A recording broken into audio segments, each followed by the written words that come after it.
Good morning. My name is Carol Rosen.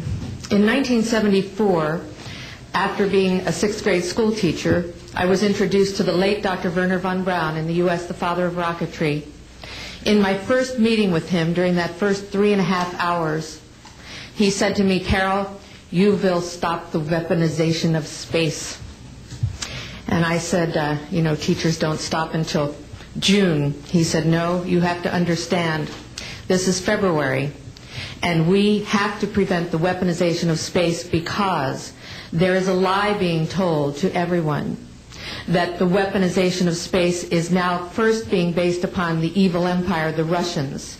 There are many enemies," he said, "against whom we're going to build this space-based weapon system. The first of whom was the Russians, which was existing at that time.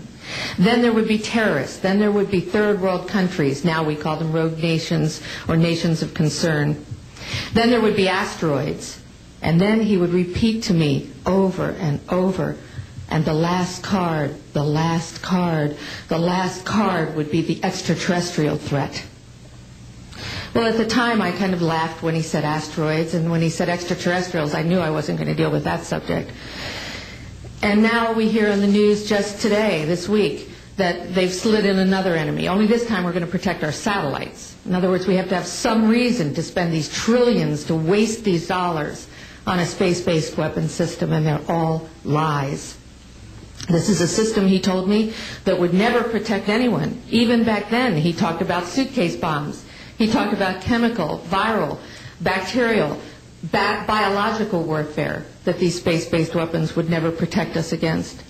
And then he told me that, in fact, if you travel around the world, which I did after he died in 1977, I met with people in over 100 countries who were friends. They didn't want to build space-based weapons. I became a space and missile defense consultant, and I worked with people around the world. I became an advisor to the People's Republic of China. They don't want to build a space-based weapon system, and he told me back then that they didn't. He said, "Go to Russia. They're considered to be the enemy." I got on a plane by myself. When I got to Russia, I had a list of people that I had read out of the newspaper. Chernenko was in office then.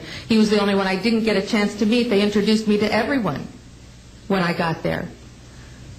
And when I got back, I said, "Oh my Lord, this man is telling the truth. There is no threat."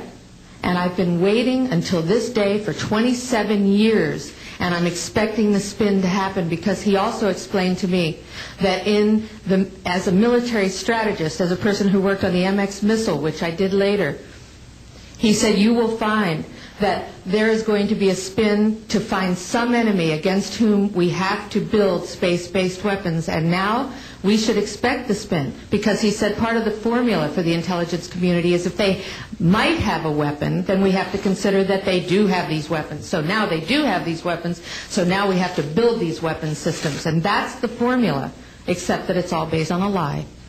And we have witnesses here today that have shown you that these extraterrestrial beings, that these craft that have come here are now not UFOs, they're identified flying objects, and we know that they have beings in them. And we have witnesses here who have told you that they can shut down our missile silos, they can stop a rocket going into space that's a test. We have witnesses here who have worked in the classified departments, who have the courage to come forward here to support what Wernher von Braun told me back in 1974 to 77.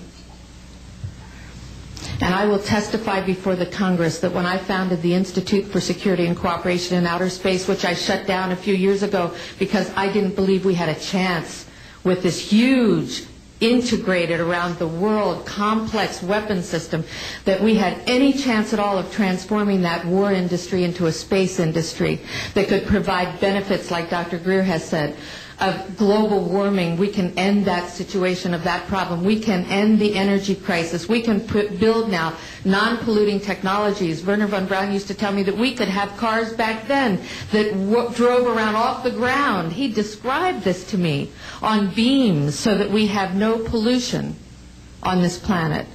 And we can solve the problems of the people that are urgent and potential, and the other animals and the other cultures on Earth and in space.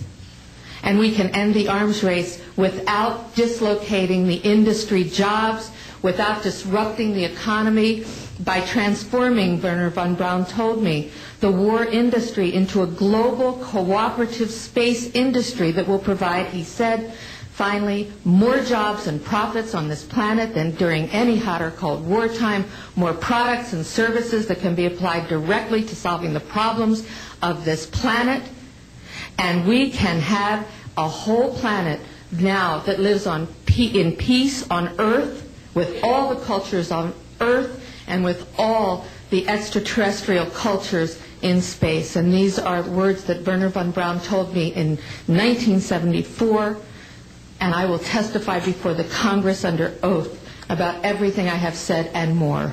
Thank you.